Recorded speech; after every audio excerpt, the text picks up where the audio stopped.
My name is Shu Chen. Today I'm gonna introduce a database called Neo4j. So this is a graph database. And let's search for it.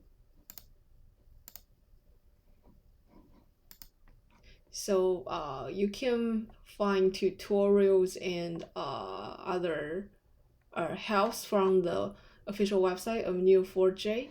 So this is a graph-based database. As you can see, in this diagram, we have some person and have a car and some relationships, and the relationships could be love, sleeps with, drives, owns. Like there could be many relationships, and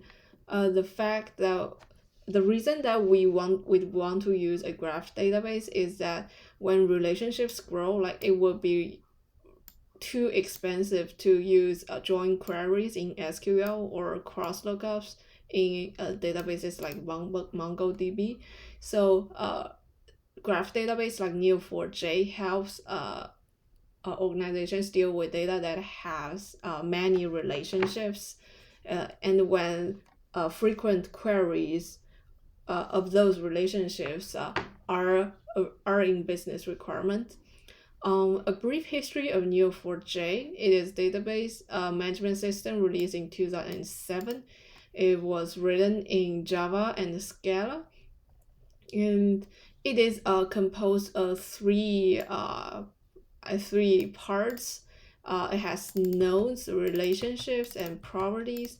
So each node would represent. You can treat them. Imagine them as an object, but they're different from objects in other databases, because a node would have a label, and a label is a noun. For example, a person here is a noun, and if we have a label called employee, an employee is also a noun, and each node would also have a property.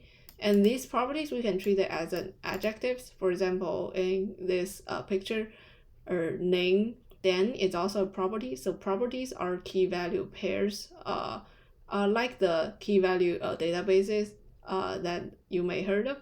And we also have relationships, and relationships often are verbs. As you can see here, loves, lives with, drives, owns, they are all verbs that represents the relationship between two nodes. And actually relationships must have a direction.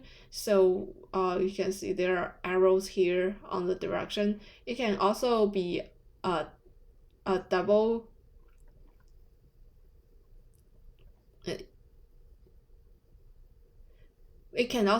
direction, but then we would need two relationships.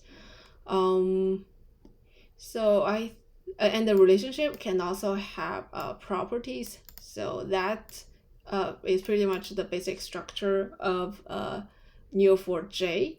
And so like other databases, we need some languages to query it. And for Neo4j, the language we're using is Cypher. From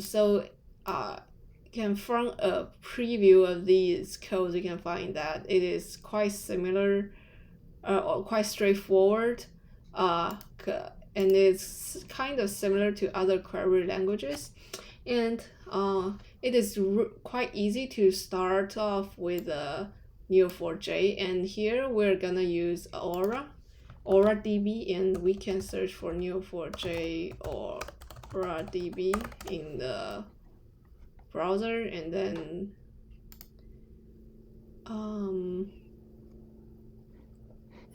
so this is the homepage, and we can just start free. So I'm already logged in, so you can see that here's already a database created, but we can also create a new database, and a free user can only create one, so I cannot create more databases. So I will stick with the test database I've been using. So in order to connect to a database, so after you've created a database in AuraDB, you will be provided these three credentials here, so you'd have to memorize it because ORDB doesn't save it for you. And you need these 3 credentials to connect to your database. So let's go into it. You can choose with Neo4j browser, so you can actually view your database in the browser. I think it's quite convenient. So here is where you need to put your credentials, and then we connect to it, and then so this is this input bar is where you will put your Cypher commands. You can also enlarge it and close it, and so there are many helpful tutorials, for example sample scripts on the sidebars. You can explore them if you are interested. And we are currently in Neo4j database. Although I already put some sample scripts here, but I think it may be more straightforward if we are using the tools that is already provided here. So here we can have a preview of all our labels, and just a reminder, labels are nouns that belongs to each node that represent what type of node is that. So if we click on movie, actually it will automatically do a query called match and movie return end limit 25. So this is quite similar to SQL. So let us go back to this diagram. So so match is like a where clause in SQL, but we also have where in Cypher, but we can just treat it as a where for now. So our goal is to find all movies and then return it, and then we only want the first 25 results. So n here will represent a node. Actually it could be anything. The letter here doesn't matter, but this one is important. So we have to tell the database that we want nodes which has labeled movie, so that it will return all the nodes that has movie label to us. So because the n doesn't matter, so we can actually change it. If we change it to a, this will still work. But in order to make it easier for others to understand, we can still make this this property this name easier to understand. And similarly, if we want to view person, again match parentheses and column person return end limit 25. And if we only want to view 4 of them, we will only have 4 nodes here. And actually we can not only view them as nodes, and when we click on it, we can view their full properties over there. So properties are adjectives related to a node, and we actually can also view them as tables. So these are similar to MongoDB or other non-SQL databases, but they are actually different, and we will later know how they're different from MongoDB. And we can also view them as text. Okay, so apart from labels, we can also view relationships actually. So for example, if we click on acted in, this query match, we can treat it as both find and where. So match is to find. P represents person, and this represents everything. So remember, in the previous query we wanted any person, any nodes that has a label called person, but here we actually didn't put that restriction, but this but we want this node to be connected with another thing, and this thing, it should be a movie, but we still didn't define it, because what matters actually is the relationship between them. So R is also a placeholder for relationships. Acted in represents the name of that relationship. So this one cannot be changed. So because only relationship of acted in will help us find all the nodes that are connected by acted in. And this arrow represents that the relationship is from P to this one.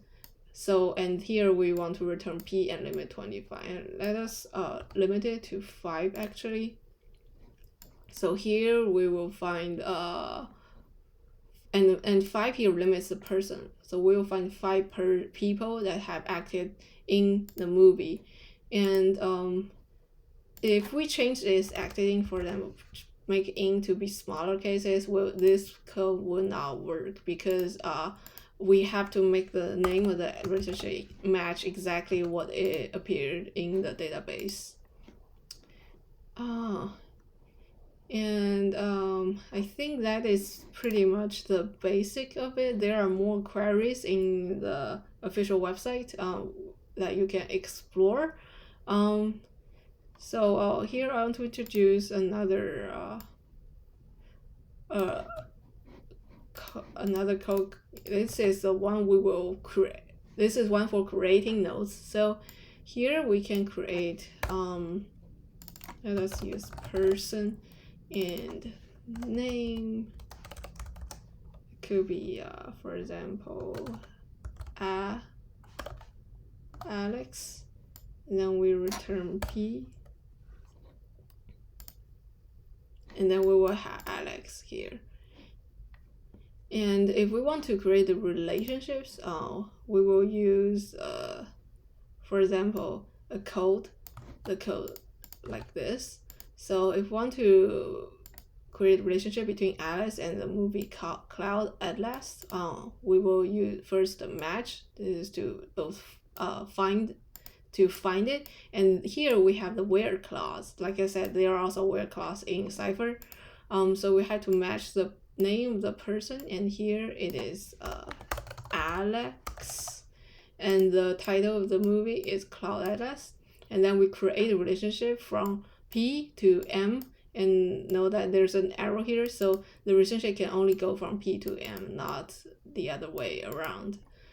So W watched means P watches M, and then we want to return type of W. We can also, so let's run this. We can also actually return both P, W, and M, and let's see what happens now. So now we are returned with so in this clause we return 3 stuff. We return person, W represents watch the relationship, and M represents the movie. So there are 2 nodes and 1 relationship here. So we have Cloud Atlas, Alex, and here in the middle, this is watched, which represents that Alex had watched Cloud Atlas. Okay, so in Node.js, it is quite straightforward to use a Neo4j. First, we need to install Neo4j driver, and then in the scripts, we need to import Neo4j, and then we still need the URI, username, and password. These are the keys that we are given when we have created the database in AuraDB. And then we would need to create a driver using the URI and username and password here, and then we will create a session based on the driver.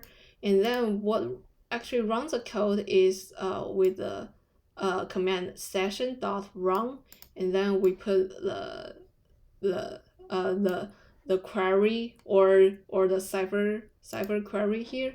And so this is the same as so if we put this query into here, So it will return the first 5 results a person here. And if we go to our temporary project here, we can also find. So let's go to our routers first. So in the index router, when there's only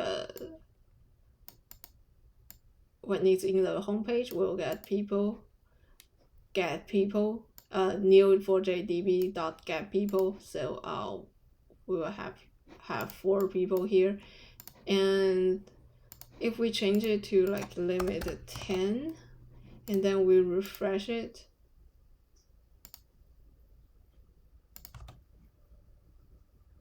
okay, now we have 10 people over here. So so this is how we can get Neo4j data from our DB to our projects. And if we want to create one here, in order to make it clear that this is a project that we created, I used the employee label. So again, create employee name, return E, and then we put employee name here, and this is how this is same to how we create a person here. It actually in the browser version of Neo4j. And so back in our project, so this is a form, so it looks like this. It is a very simple form. The action that users create method is post, and so users create will lead to this router. So we will get employee from our buddy, and then we will call add employee function of Neo4j DB. And so the only input here is the name here. So back in the database, add employee, this represents the employee object, and we cannot directly put the value of the employee name here in our query, but we can do placeholders. So this is a placeholder name, and then we put comma here, and then an object called name, colon and employee name. Like for example, if we put Shushu here, and then we create employee, so we can see employee here. So we can find the employee part is will be shown like this. So we only show name because this is a only property here. And again, users delete. So in the router, we will call delete employee with the employee name, and in the database, no, in the DB, we will use match. And what we do is actually to match this and then delete this, because normally we would use match to find an object, and this would be return E, but actually we want to delete it. So we just need to change replace return with delete here. So let me create more employee here, and then if we delete Shushu here, so it is gone, disappeared. So I hope you like my video, and I hope you can learn more about Neo4j and graph database, and kind of enjoy the creating relationships with graph database. So this is a completely different kind of logic and developing experience from other database languages. Thank you.